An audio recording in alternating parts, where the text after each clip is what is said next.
Sitio Baag. Dito tayo sa Beauty ngayon. Napakaganda ng view dito. Tanaw mo yung buong Tarlac dito sa Beauty ng Sitio Baag. Lalo na pag end of the week. Grabe oh. Napakaganda ng sikat ng araw, ng kulubog na yung araw. Para kang nasa paraiso.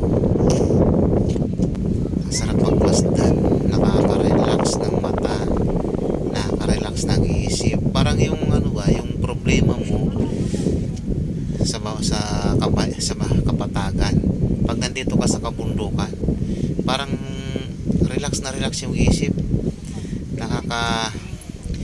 Nakakataba ng puso to, pero wag naman masyadong mataba kasi baka ma-high blood tayo. Pero brother, ito talaga napakaganda ng view dito.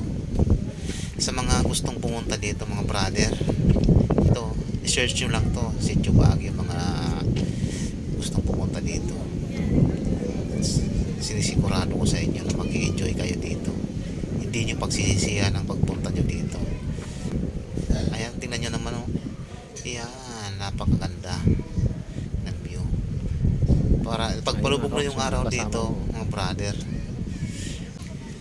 diyan mo makikita yung view talaga ng Sitio Baag. Ayan, grabe. Alam mo may dagat dun sa dulo, pero ulap lang yan mga brother. Sobrang kaganda.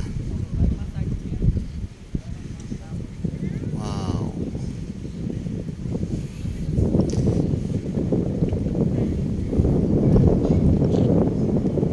Kahit saan ka tumingin dito sa paligid ng Beauty, talagang napakaganda na talaga.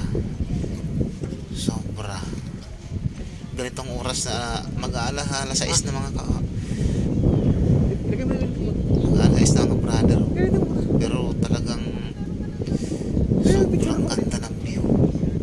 Ayun yung masawa kong mga brother, nasa baba na, naghihintay na sa akin kasi pauwi na daw kami.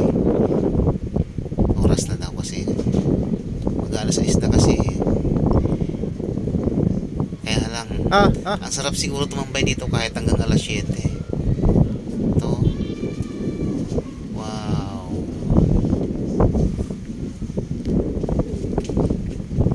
sobrang ganda, nakaka-chillax dito,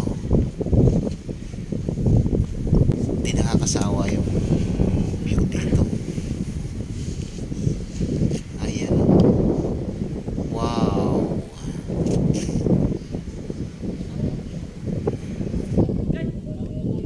Sa mga viewers ko dyan, shout out po sa inyong lahat mga brother and sister, sa lahat ng nanonood ng aking video. Lahat, maraming salamat po sa suporta niyong lahat mga brother and sister. So hanggang dito na lang muna tayo. Maraming salamat, bye bye.